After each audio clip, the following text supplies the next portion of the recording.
Até para a gente trazer, para contextualizar para quem está nos assistindo, isso é saúde pública. Quando a gente fala sobre essas doenças, claro. Endometriose e síndrome dos ovários policísticos são as doenças mais comuns em saúde da mulher. Então você vai pegar aí 1 em cada 10 mulheres tem endometriose, 1 em cada 10 mulheres tem síndrome dos ovários policísticos. Então você que está aí nos assistindo, se você não tem, alguma amiga tem, alguma conhecida, alguém da sua família. Endometriose ela é a doença dos múltiplos Ds. Então a gente precisa lembrar disso. Geralmente tem dor durante a menstruação, que chama dismenorreia. Tem dor durante a relação sexual, que chama dispareunia.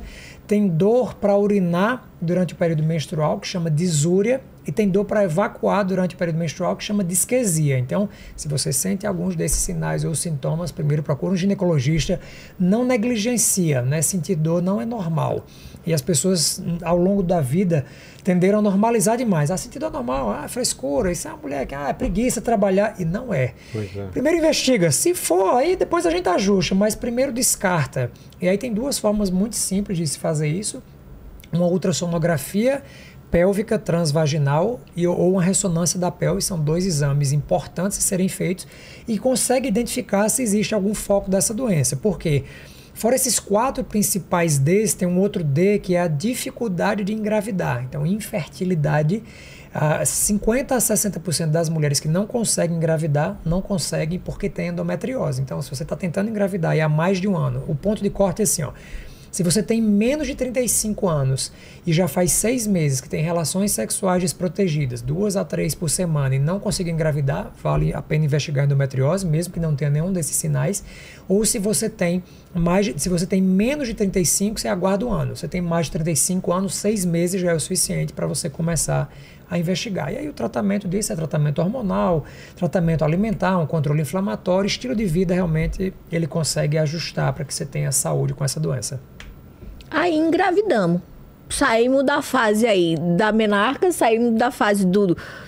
Estamos na vida reprodutiva, estamos a fim de ter bebezinhos, engravidamos. Que é outro período que é diferente na vida da mulher. Porque, cara, a cabeça da gente, os hormônios dentro do nosso corpo viram uma loucura, uma insanidade. E aqui também, durante esse período, que pra mim é um período dos mais lindos que acontecem aí na vida da mulher, que é quando a gente tá gravidinha, que duram 9 meses ali, depois mais um tempinho quando o nenenzinho nasce, mas faz uma mudança, vamos tirar um aninho aí, um aninho de diferença vai fazer aí na nossa vida. E aí tem gente que vai querer ter mais de um filho, hoje em dia a gente também tem um outro dado muito legal, né, André, que as mulheres estão engravidando cada vez mais tardiamente.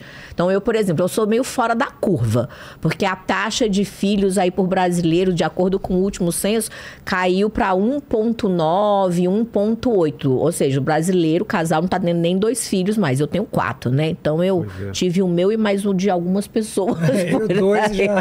Eu tive 4 meninos aí. Então hoje em dia eu acho muito legal porque a gente tem até a opção de não querer mais ter filhos, o que antigamente não podia, a mulher não tinha esse direito. A mulher, ela era um ser reprodutivo e ela tinha que ter filhos. Então hoje não. Hoje a gente tem essa opção de não ter ou de esperar estabelecer na carreira e ter o primeiro filho ali ou um pouquinho mais tarde. Muita gente está optando por ter só uma criança mesmo, ou às vezes tem 2 ali, porque quando vai engravidar um pouquinho mais tarde aí a gente também já perde essa janela que a André falou, depois dos 40 anos. Então você teve um filho aos 40, não dá para esperar. Eu passei 17 anos parindo.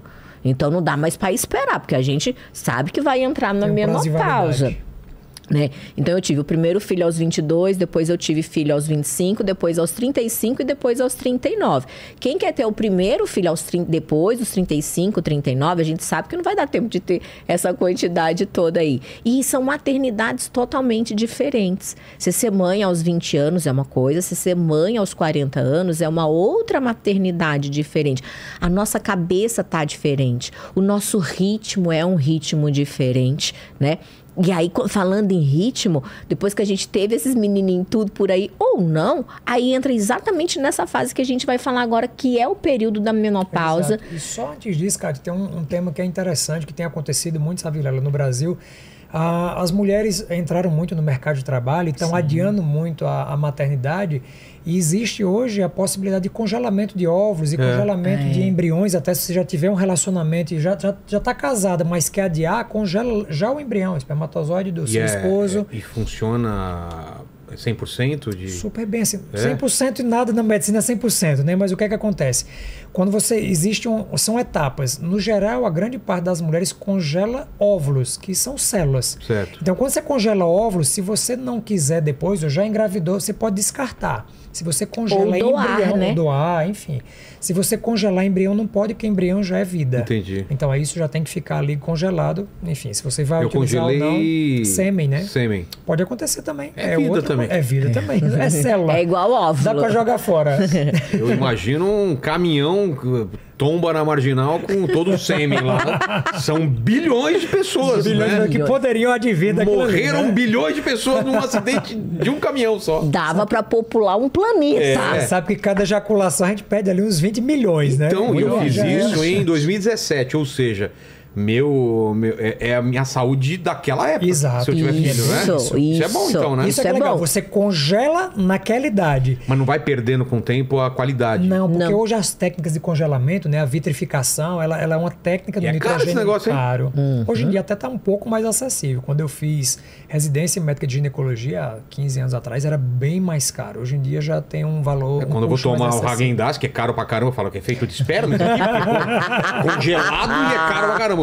O meu lá, 1.500 por semestre ou por ano. A manutenção, né, no nitrogênio líquido. Eu acho que é caro pra caramba. É porque tem que pagar mensalidade. A manutenção semestral, do Manutenção líquido semestral. Senão os caras desligam a geladeira, né? Não vai pagar? tombar. Toma aqui, desligou a geladeira. Eu até pensei em trazer pra cá e colocar naqueles cubinhos de gelo, sabe? Mas aí vem convidado, os caras vão colocar no whisky. Imagina. É melhor não, né?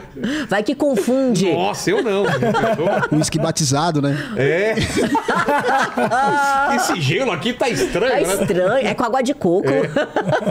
Então, mulher... Por isso que tá leitoso, né? O Então, gelo. as mulheres que querem ter filho um pouco mais tarde podem congelar o óvulo ou o embrião. Embrião se você já tiver um parceiro fixo. E aí é uma decisão do casal, né? O que é mais comum é o óvulo. É o óvulo, congelamento Mas de como óvulos. faz depois? Congela o óvulo e depois coloca... Aí quando a mulher congela óvulo, ela só pode engravidar por fertilização in vitro. Que aí, no caso, esse óvulo vai ter que pegar um espermatozoide, transformar aquilo no embrião e transferir para dentro do útero. Mas no meu caso, eu quero ter filho, o que faz? Também tem que ser in vitro? A mesma coisa.